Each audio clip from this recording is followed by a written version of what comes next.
Hello uncle, अंदर कहाँ झाँक रहे हो? चोरी करने का इरादा है क्या? अरे नहीं साहब, चोरी वोरी नहीं करना। वो क्या ना, यहाँ पे हमारी लड़की काम करती है, उसी को देख रहे थे। बेटी काम करती है? अरे तो इस तरह क्यों झाँक रहे हो? जाके अंदर मिल लो। अरे नहीं साहब, वो क्या ना, हम अंदर नहीं जा सकते। यहाँ पे ना अमीर घरों के बच्चे काम करते हैं। अब इन कपड़ों में अगर हम अंदर जाएंगे ना तो हमारी बेटी को बुरा लग जाएगा, उसकी बेइज्जती हो जाएगी। अरे अंकल जी, आप भी ना कहाँ 90s में जी रहे हो। आपकी बेटी को बुरा नहीं लगेगा, ये ऑफिस सैम का ही है, आप जाकर उससे मिल लीजिए। वैसे क्या नाम है आपकी बेटी का? मैम साहब, वो क्या ना, हमारी बेटे का नाम दीक्षा है। दीक्षा चौहान? वो आपकी बेटी है? अरे वो तो मेरे ऑफिस में काम करती है, रुको मैं उसको फोन करके बुलाता हूँ। अरे नहीं साहब, आप फोन मत करो। वो क्या ना, हमारा बस एक काम कर दो, ये पैसे आप ना उसको दे देना। अरे अंकल जी, ये तो बहुत बड़ा अमाउंट है, आप खुद जाके उसे दे दो, ज्यादा सही रहेगा।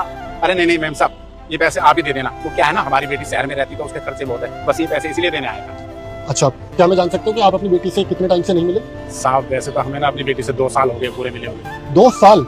मतलब तुम 2 साल से कंटिन्यूसली अपनी बेटी को पैसे भेज रहे हो, लेकिन तुम उससे मिले नहीं, ऐसा क्यों?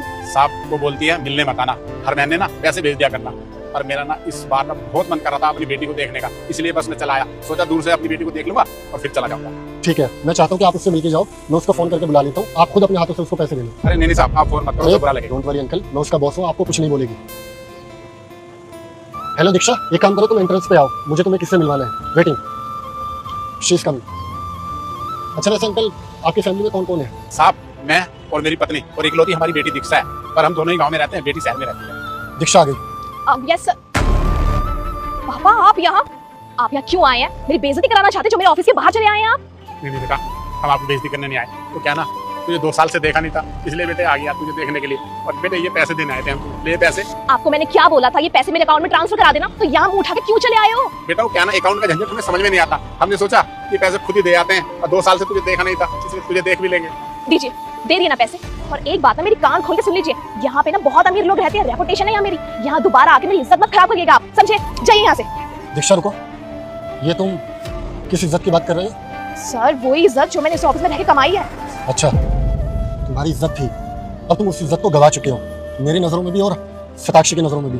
क्योंकि मैंने कभी तुमसे एक्सपेक्ट नहीं किया था कि तुम अपने फादर के साथ इस तरह का बिहेव करोगे। और आज जो तुम इस कंपनी में काम करने का घमंड जो तुम्हारे अंदर है, ये तुम्हें पता है ये किसकी वजह से तुम्हें मिला है? सर मेरी मेहनत की वजह से, मेरी काबिलियत की वजह से, मेरी क्वालिफिकेशन, मेरी डिग्री आपको अच्छी लगी, तभी तो आपने मुझे इस कंपनी में जॉब के लिए रखा है। ओह अच्छा, तो ये सारा क्रेडिट तुम्हें जाता है। तुम्हें अपनी मेहनत तो दिखाई दे रही है, लेकिन इसके पीछे तुम्हारे पापा की कितनी मेहनत है वो तुम्हें दिखाई नहीं दे रही। अच्छा एक बात बताओ, अगर ये तुम्हें अच्छे स्कूल में पढ़ने के लिए ना भेजते, अच्छे कॉलेज में डिग्री हासिल करने के लिए नहीं भेजते, तब क्या तुम इस बड़ी कंपनी में काम कर रहे होते? तुम्हें पता है गाँव की लड़कियों की जिंदगी क्या होती है?